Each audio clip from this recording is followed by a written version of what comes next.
The World's Wonderful Creatures was an educational book aimed at children in the 1950s. However, it is full of inaccuracies, though, as we will see in a moment. And we will start with two rather tame examples. First of all, we have this Alsatian here that's attacking this guy. And if you look at it, it has a newt's tail. What? In this image, we apparently have two orangutans, would you believe, in the middle of a fight. According to the text, that's what they used to get up to quite a lot. They're quite vicious and like fighting a lot.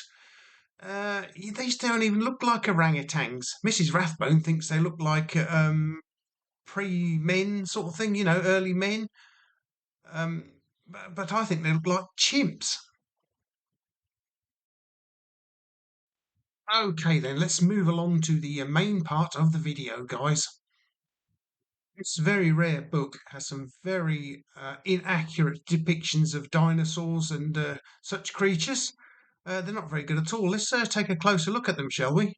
What we have here, apparently, is a terrible lizard, the dinosaur.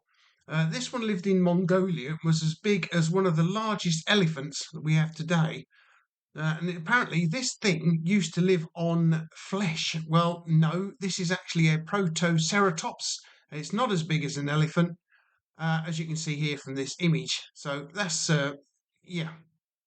Next up, we have the Parlisaurus. The Parlisaurus, do you mean the Parasaurolophus? I think that's how you say it. This creature right here, the Parasaurolophus, whatever it is. Absolutely nothing like the original dinosaur. What? I don't know where this guy was or what the hell he was doing. It must have been Friday afternoon at tea break, I think. Here we see some flying creatures. On the left, apparently, is an Archaeopteryx, which is about the size of a large pigeon, apparently.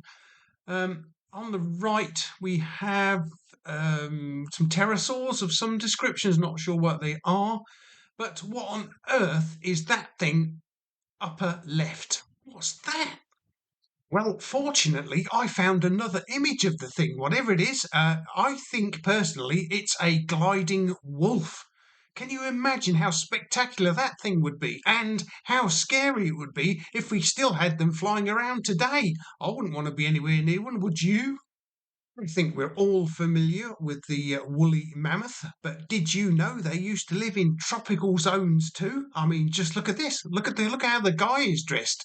Just in a few bearskins round his nether regions, and that's it. So, yeah, how comfortable do you think the woolly mammoth would be in that sort of zone? Not very, I wouldn't have thought, would you? Hey man, no more mammoths today, please. We're full up. Okay, so this is where things start to get really silly. This here is a Dimetrodon and it lived a very long time ago. This is the Dimtrodon, a lizard 6.5 feet long with a very large head and hardly any neck. Its body was covered with scales like those of the crocodile, so the stone weapons of the men who fought against it could do little harm. So, if Dimtrodon was 6.5 feet long, early man must have been about 6 or 7 inches tall, by the looks of this picture. Meanwhile, several million years later, we have a Stegosaurus and a Ceratosaurus involved in a punch-up outside of a cave with a very scared-looking cave woman looking on.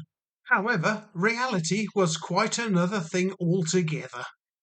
Apparently, on the left-hand side of this picture, we have a T-Rex fighting with a caveman. Well, is it really a T-Rex? Well, no, it isn't. Not in the least. What on earth is going on here? Well, apparently we have a Stegosaurus and a Ceratosaur, and they're both outside of the cave where these two cavemen live. No doubt their wives are hiding inside in fear while the guys deal with the problem outside. Well, that's better. They've got some help come along to help fend off these dinosaurs from the cave.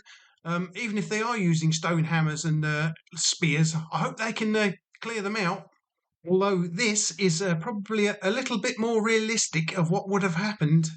Now then, unless you believe that 1 million years BC is true, you will know that there were no such things as humans around for millions of years after the dinosaurs and other creatures went extinct. One more final thought from the book before I go. Did you know that penguins lived in Greenland? I didn't.